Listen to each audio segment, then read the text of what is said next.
मजलिस-ए-इत्तेहादुल मुस्लिमीन के जिम्मेदारान, सामने बैठे हुए नौजवान बुजुर्ग, घरों में बैठी हुई मेरी पर्दा नशीन मेरी माएँ बहनें, सबसे पहले तो मैं इस इलाके के मशहूर सोशल वर्कर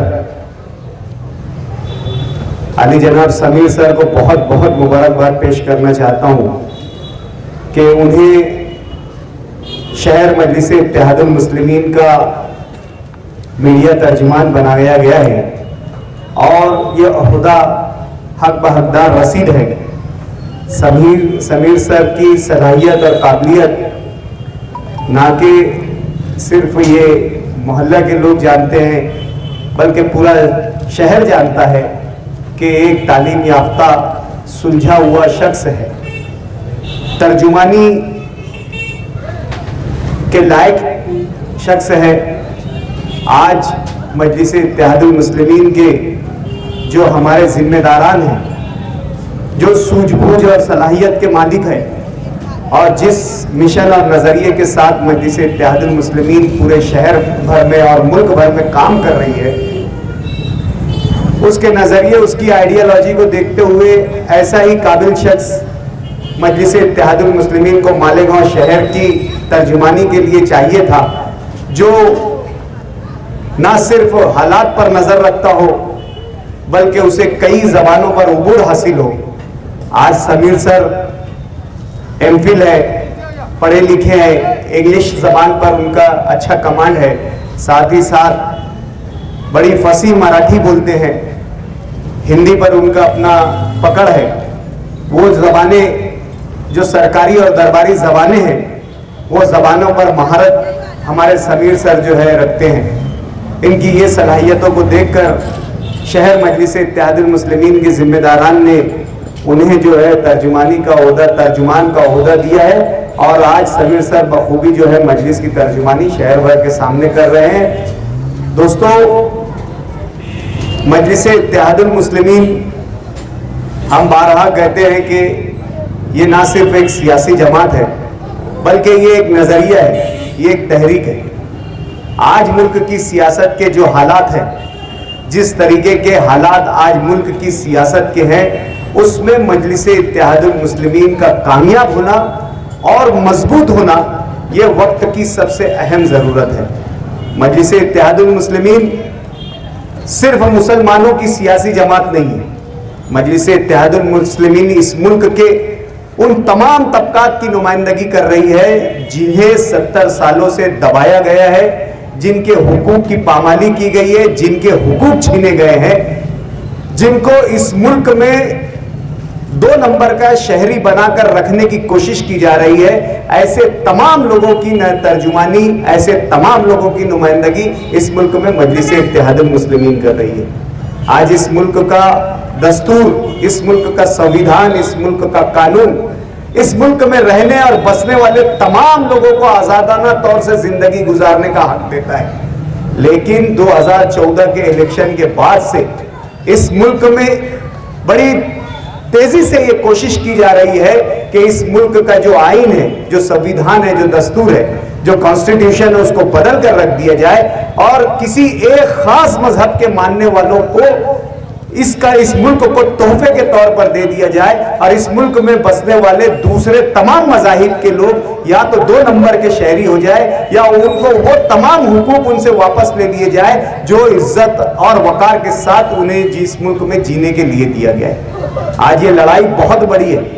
हम कोई जज्बाती नारों के साथ इस मुल्क की सियासत में असदुद्दीन अवैसी का साथ नहीं दे रहे हैं। यकीनन आज ये वक्त की जरूरत है असदुद्दीन अवैसी की क़यादत।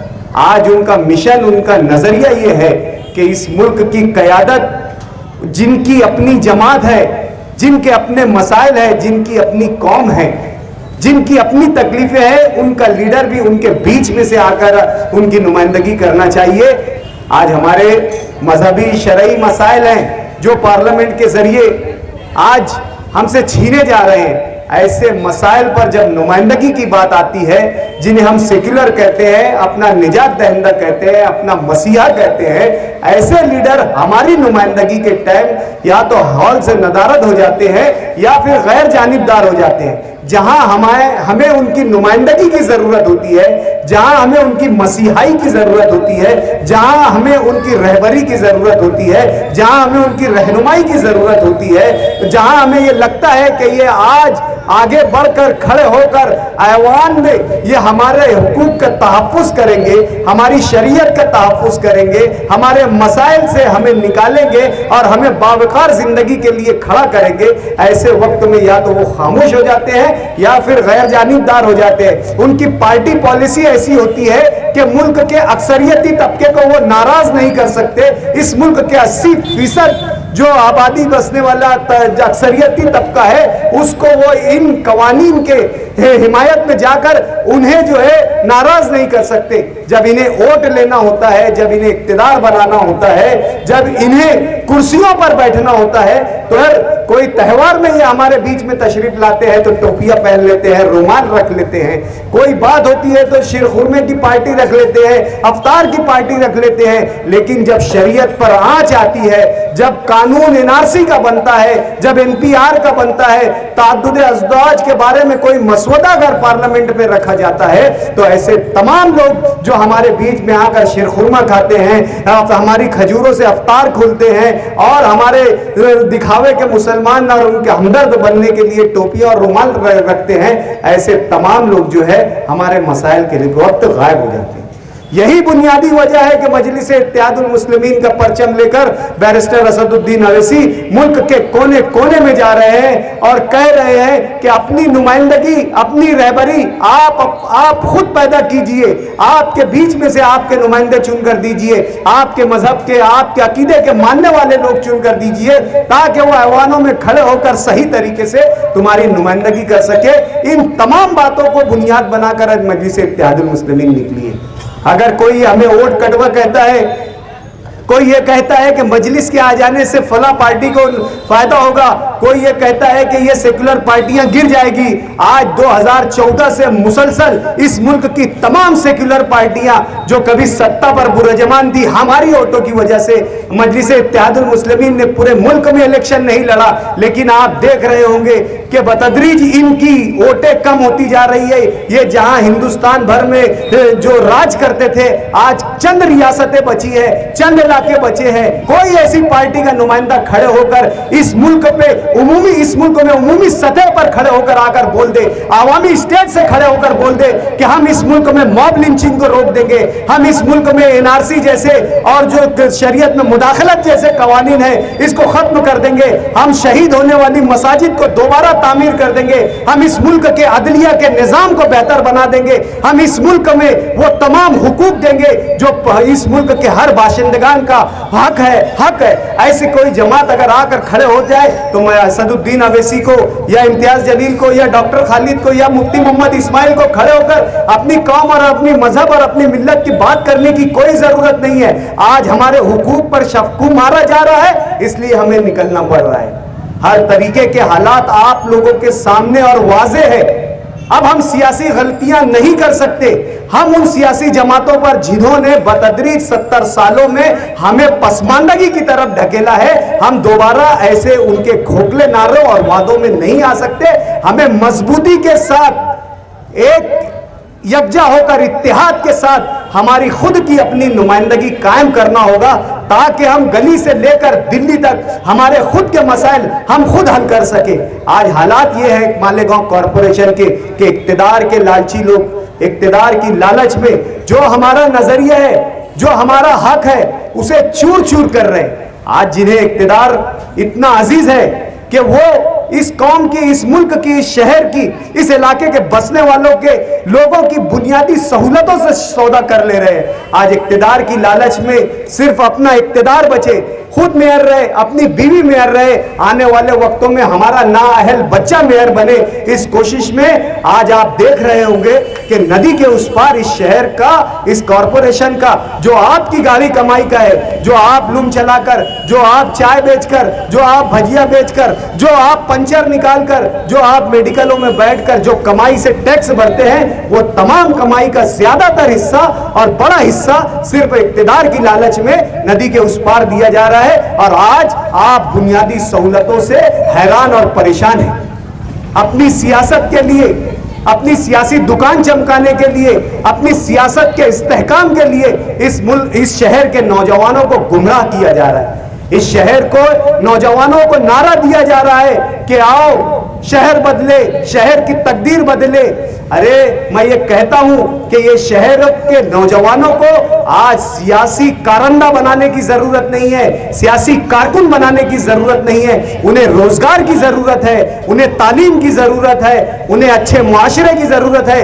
लेकिन जब इनके रोजगार की बात आती है, कॉरपोरेशन में नदी के उस पार के बैठे हुए एक आला ओहदे पर फायज एक मंत्री लिस्ट भेजता है कि कॉरपोरेशन में जो है मेरे इलाके के इतने लोग लगेंगे। जब आपको इस शहर के नौजवान नजर नहीं आते, जब आपको इस शहर के नौजवानों का मुस्तकबिल नजर नहीं आता, जब उनको कॉरपोरेशन में मानधन के नाम पर नौकरियां देने की बात होती है, तो लिस्ट शिवसेना के एमएलए की आती है।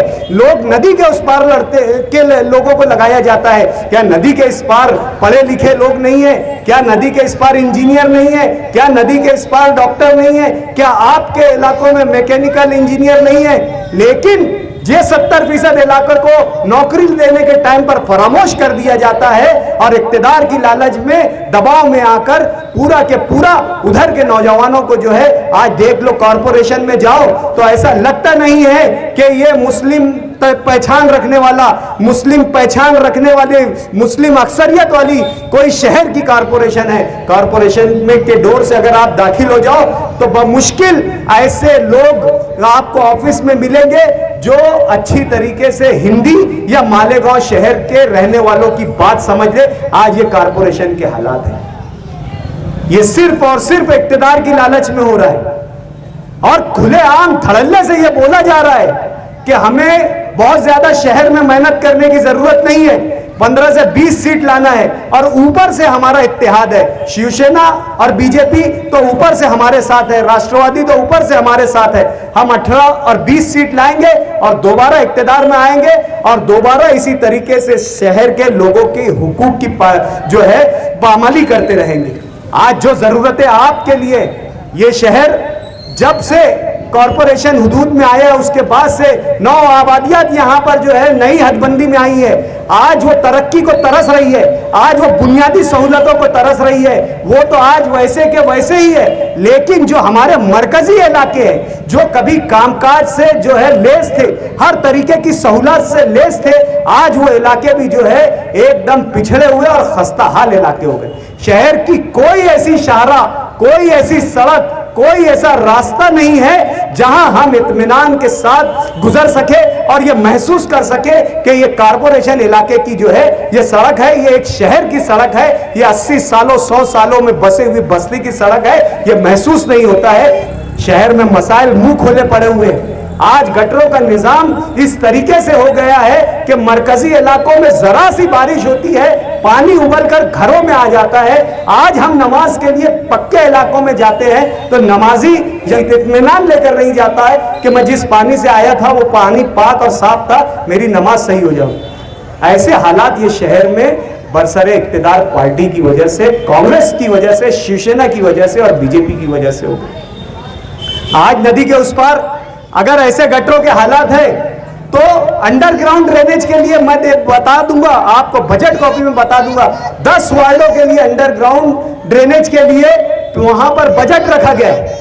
हमने उस बजट की मुखालिफत की कि आप अंडरग्राउंड ड्रेनेज का बजट जो है मखसूस इलाकों को मत दीजिए। ये पूरे शहर का मसला है, पूरे मालेगांव शहर का मसला है। क्या नदी के उस पार, क्या नदी के इस पार, हर तरफ का ये मसला है। आप जो है अंडरग्राउंड ड्रेनेज के लिए एक पूरा निजाम शहर का गटरों का निजाम है, उसकी आप जो स्टडी करके कोई डीपीआर बना के कोई अच्छा मंसूबा बनाकर गवर्नमेंट में दाखिल करके एक साथ सबके लिए पैसा लाइए। लेकिन दबाव की सियासत, मुफाद की सियासत, सत्ता में रहने की सियासत, हर किस्म की मजबूरी की आज वहां की सियासत बन गई है। आज बरसरे इक्तिदार एक मजबूर सियासतदां की अलामत बनकर आज वहां पर बैठे हुए, रबर स्टैंड की तरह बैठे हुए। ये इनके मर्जी का कमिश्नर नहीं ला सकते, ये कॉरपोरेशन में अपने मर्जी का कोई क्लर्क नहीं रख सकते। अगर इनकी मर्जी में ये है कि राजू खैरनार नहीं बनना चाहिए, अकाउंटेंट और जो है खड़के बनना चाहिए, लेकिन अगर शिवसेना का ये आदेश आ जाता है कि यहां पर ये दोनों के बजाय तीसरा चलेगा, तो वहां पर तीसरा आदमी आकर बन जाता है। एक क्लर्क लाने की हिम्मत और औकात आज बरसरे इक्तिदार की नहीं रह गई है। सिर्फ और सिर्फ इस बुनियाद पर कि इक्तिदार हासिल करने की लालच और मोह माया इतनी दिल में बैठी हुई है कि हर गलत सलत फैसलों को वहां पर कबूल किया जा रहा है। हर गलत सलत फैसले, एसटीपी प्लांट के जो ट्रीटमेंट प्लांट है, हमने वो कहा था कि ये ट्रीटमेंट प्लांट अगर पानी मशरकी हिस्से का, मगरिबी हिस्से का आ रहा है, तो आप इसका ट्रीटमेंट भी नदी के उस पार कीजिए। लेकिन वहां यह बताया गया कि इससे उठने वाले बदबू और जरासीम से लोग मुतासिर हो गए। तो क्या मोहन बाबा नगर के पास के नदी के किनारे मासूम शाह दरगाह के सामने वहां इंसान नहीं रहते? खुला जातिवाद, खुला तासुब यह प्रोजेक्ट में हमको देखने में मिला।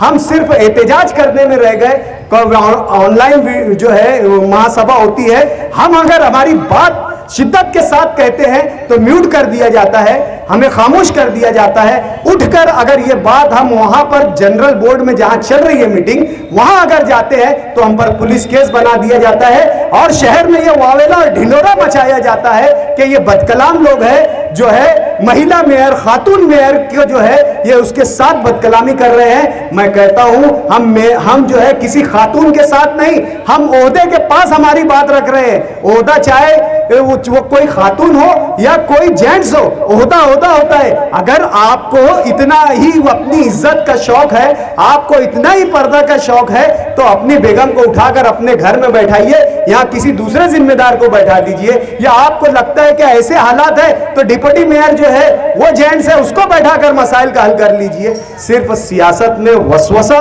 और झूठ फैलाना ये आज शहर के कांग्रेस और राष्ट्रवादी के जिम्मेदारों पर रह गया है। आज आने वाला वार्ड का जो कॉर्पोरेशन इलेक्शन है, ये आप लोगों के लिए इंतहाई जरूरी इलेक्शन है, अहम इलेक्शन है इस शहर की तकदीर के लिए। आज शहर मुश्किलों में है। अगर दोबारा हमसे ऐसे गलत सियासी फैसले होते रहेंगे तो शहर को तबाही से कोई नहीं रोक सकता। आज इनके पास कोई लाहे अमल नहीं है कि शहर को हमें क्या देना चाहिए। आज आउटर का डीपी प्लान बन रहा है, दादा भूसे की ऑफिस के पीछे पूरी वो जो कंपनी के लोग हैं वहां बैठते हैं, पूरे अधिकारी उठकर वहां जाते हैं। मसाइल हमारे हैं, तकलीफ हमारे हैं। अब मालदा का डीपी सही बनेगा, दरेगांव का डीपी सही बनेगा, ये शहर का जो मरकजी इलाका है उसको ध्यान में अगर रखकर बनेगा तो हमें उसका फायदा मिलेगा। आज आप देख लो हाईवे के उस पार मालदा से आने के लिए ये जो है हमारा जो है चंदनपुरी रोड के अलावा कोई दूसरा रोड नहीं है। वो 40 फीट का रोड है। आज 11,000 कॉलोनी जो है उस तरफ जा रही है। 12-25 के मैं समझता हूं कि हजारों टुकड़े बिक चुके हैं। कारखाने हमारे जो है बिजनेस जो है उस इलाके में जा चुके हैं और हमारे इस्तेमाल के लिए सिर्फ एक 40 फीट का रोड बचा है। अगर सही मंसूबाबंदी नहीं की गई, ईमानदाराना तरीके से कोशिश नहीं की गई, तो ये शहर का पूरा इलाका तहस नहस हो जाएगा। आने वाले दिनों में एक्सीडेंट की शरह इतनी बढ़ जाएगी, मैं समझता हूं कि एक गाड़ी कभी उस गाड़ी के नीचे आ जाएगा। ऐसे हालात हो गए हैं। सिर्फ रुपया, पैसा, इक्तिदार की लालच आज बरसर इक्तिदार का मंशा रह गया है। शहर की कोई तरक्की नहीं, शहर की कोई बुनियादी सहूलतों के ख्यालात नहीं। किस तरीके से शहर को तरक्की की तरफ ले जाना चाहिए, बिल्कुल ये ख्यालात नहीं। आज वो शहर कभी तरक्की याफ्ता नहीं हो सकता जो शहर में बुनियादी सहूलतें ना हो। आज हमारी बुनियादी सहूलतों का ये हाल है कि हम बगौर जायजा ले ले तो ये किसी देहात और किसी खेड़े से कम नहीं है। आज ये हालात है, इन हालात से हमें निकालना होगा, क्योंकि हमारी तो गुजर रही है, गुजर जाएगी, लेकिन हमारी आने वाली नस्लें जो है इस शहर में जो है एक जो है खराब मिसाल बनकर हम उनके सामने रहेंगे मुस्तकबिल में कि हमारे बुजुर्ग ने ऐसे मामला कर गए। जब हमारे असलाफ ने काम किया था, शब्बीर सेठ ने, हारून अंसारी ने, आयशा हकीम साहबा ने, तो आज हम नाम लेते हैं कि स्पिनिंग मिल बनी, जनता बैंक बनी, हजार खोली बनी, वाटर सप्लाई प्लांट बना, आज हम नाम लेते हैं। लेकिन मुस्तकबिल में अगर ये सब सड़कें, ये गटरें और ये निजाम अगर देखेंगे तो यकीनन हमारे जो है नस्ल आने वाली हमें माफ नहीं करेगी। सियासी शऊर के साथ आने वाले वक्त में आप तमाम लोगों को मजलिस इत्तेहादुल मुस्लिमीन के साथ रहना होगा, ताकि मजलिस इत्तेहादुल मुस्लिमीन इस शहर को एक बेहतर तरक्की की राह पर गामजन कर सके। इतनी बात कहकर मैं अपनी बात खत्म करता हूँ।